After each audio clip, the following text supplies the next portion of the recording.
there's no secret that November, December, January, February are usually the slowest times. And even at this the Hoops Institute level, we've had 2% churn. So 2% of people dropped off week over week because they're not training right now. They're taking a break until March or April, which it makes sense. March, there's, at least for us, there's a big spike in March when you have March Madness and they finish their season. So some are taking a break until March, some really in May.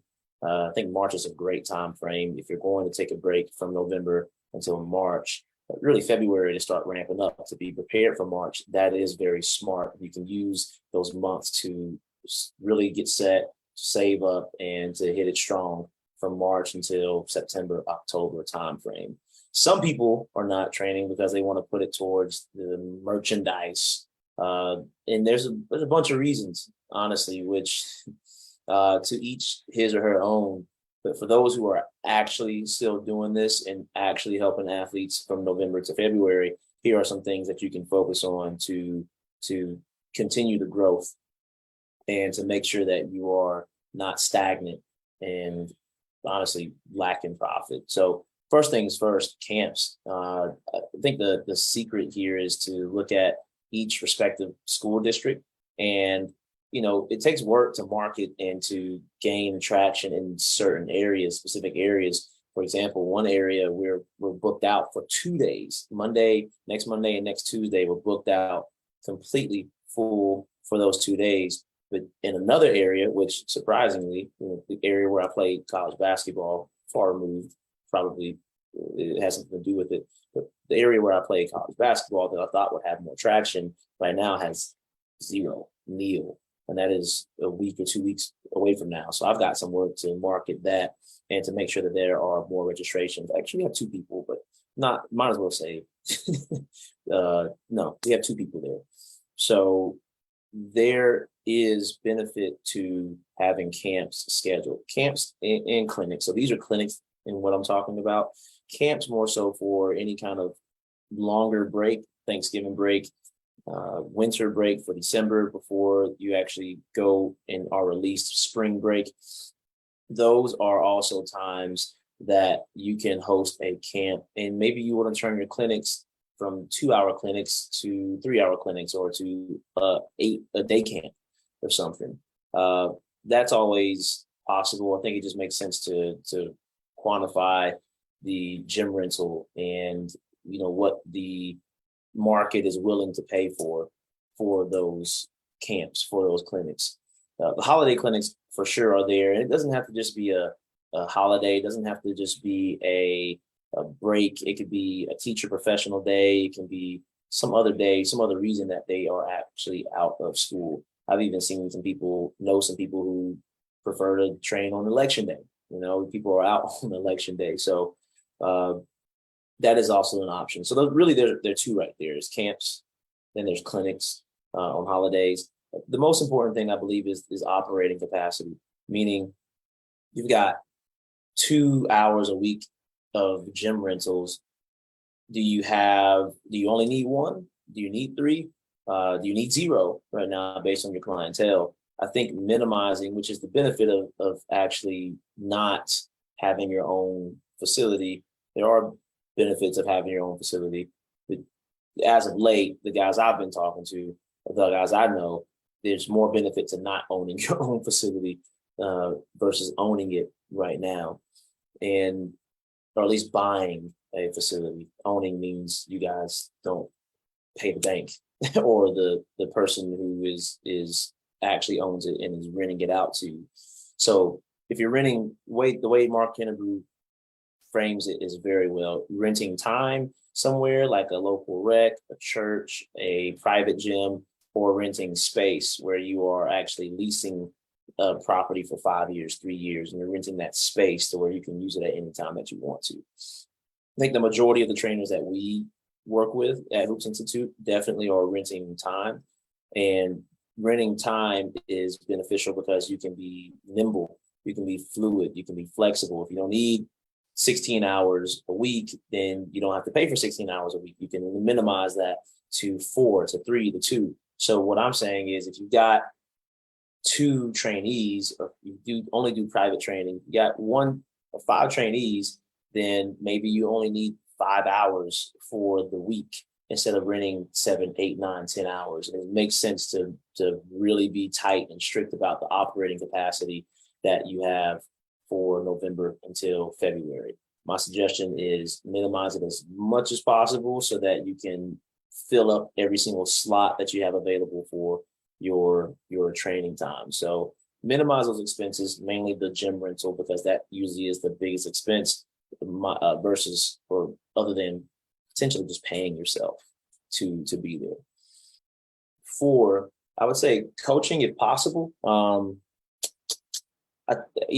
Coaching makes sense because, especially if you are, I think some people do this, they don't admit it. I have not had anyone admit it, but I do think that certain coaches have strategically placed themselves in certain school systems so that they could prospect from that school district, right? You think about someone who's coached a private school where the socioeconomic status, that's the magic word, right? Some trainers joke about me saying that so often, but it makes sense.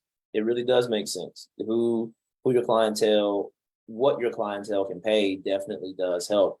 That's one of the easiest ways to gain more revenue, right? The clients who are not, or who are, I guess, who are not price elastic, meaning they can pay more. You can increase their prices and they still can pay. Those who are inelastic, if you raise their prices, they're probably going to bounce somewhere and find somewhere else to train. So having customers who are price elastic, it makes sense. Now, I think I'm using that correctly. If somebody who's an economist or just knows that term better than I do, please educate me on that. But you want price elastic customers because they can pay more based on what you are charging. If they're inelastic, they're here. But if you coach in an area that you can prospect, you have the trainees, you have the players on your team, you've got other trainees potentially in that area who know that you're the coach, who want to try to make the team, that can probably train with you, which can get kind of sticky because if you're charging someone to train with you and then they ultimately get cut, that hurts. That definitely can hurt. So I don't know how people really usually navigate that. Maybe they coach for 1 year and then get out just to have that introduction or to have that familiarity. But some people coach and they get a chance to prospect. They get a chance to use the gym at a much lesser rate or no rate at all. And you can run many events and training sessions for kids in that community because you usually get a pretty significant community discount, or you can get your players there in the gym for free without having to charge. And that in itself may be the best way to advertise your services, obviously without having any conflict of interest. And when I say advertise, I mean you have a chance to be with players every day pretty much besides games, but you're practicing with them, training with them, and helping them to develop and grow their game. And if you're also a trainer plus the coach, then if you do a great job, I can see them spreading the word and talking to other people about your services and how you interact with the athletes. So coaching. Also, 5 is going hard on private lessons. I think many people are more interested in private lessons around this time because you got rec league, you got church league, you got the other high school seasons where sometimes people need more refinement on their skills.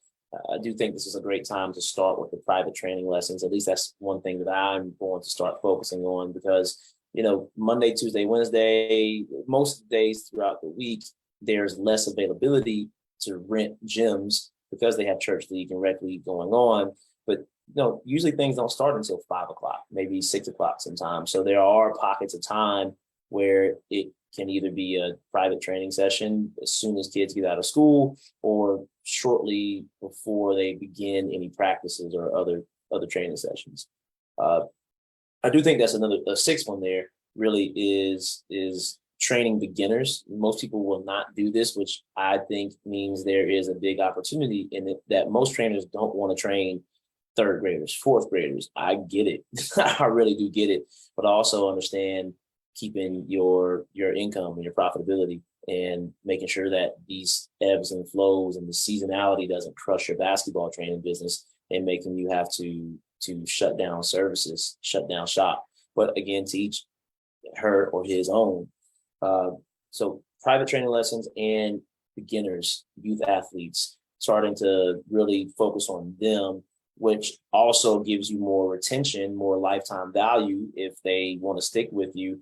It's nice to have the long retention and not have to continue to find new customers. So they stay for a longer time. You see the growth sooner, and they start to recruit other people as well. So I do think there is a win. There's a positive aspect to training younger kids, although it may be a headache and tough at times. If you can do it, I do think it's worthwhile to focus on that small, sometimes forgotten age group. And really, I would say two things. I'll put these two together.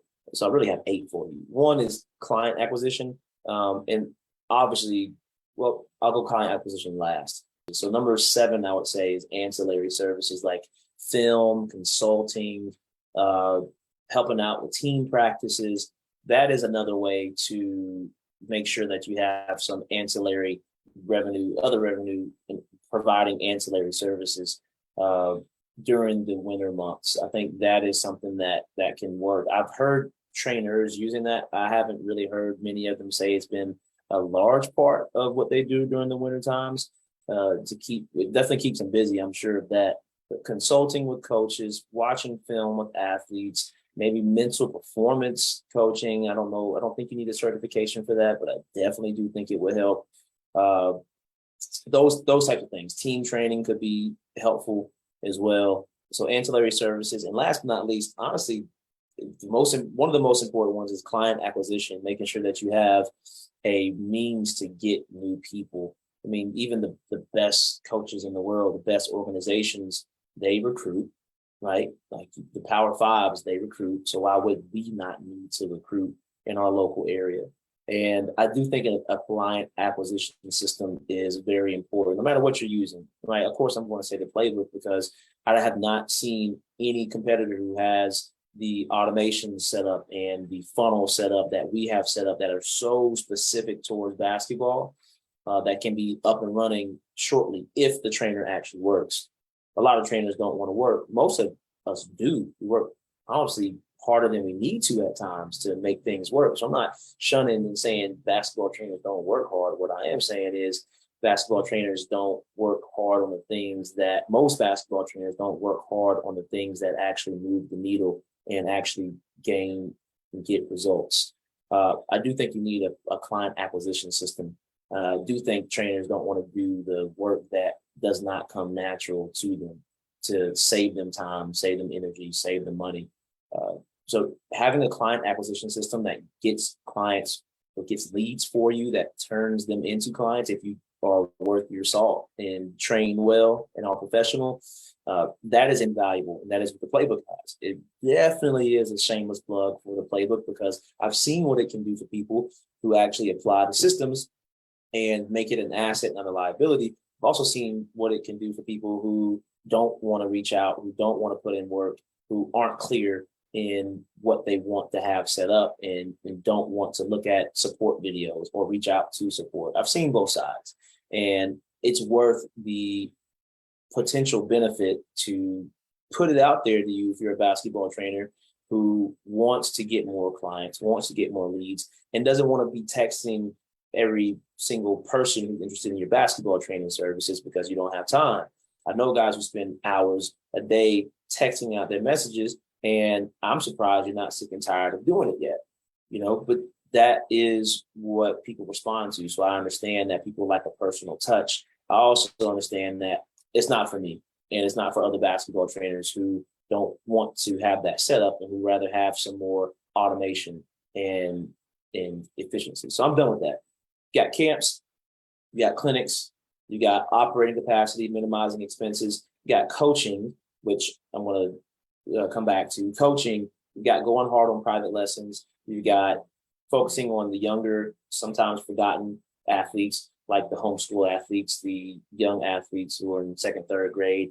You've got the athletes who probably did not make the team.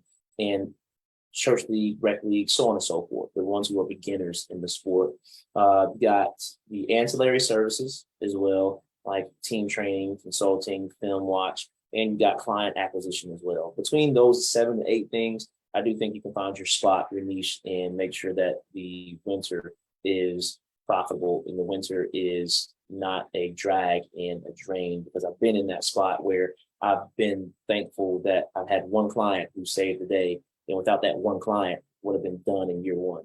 So I know what that feels like. I know what that stress is like, and I don't want it for you. So that's why I hope you take advantage of this. And if you have any questions, I'm always glad to help trainers out. We'll give them a phone call potentially or via email too. Guys, thank you for watching this. If you have any thoughts, questions, please feel free to comment, and I'll catch you guys on the next follow through Friday.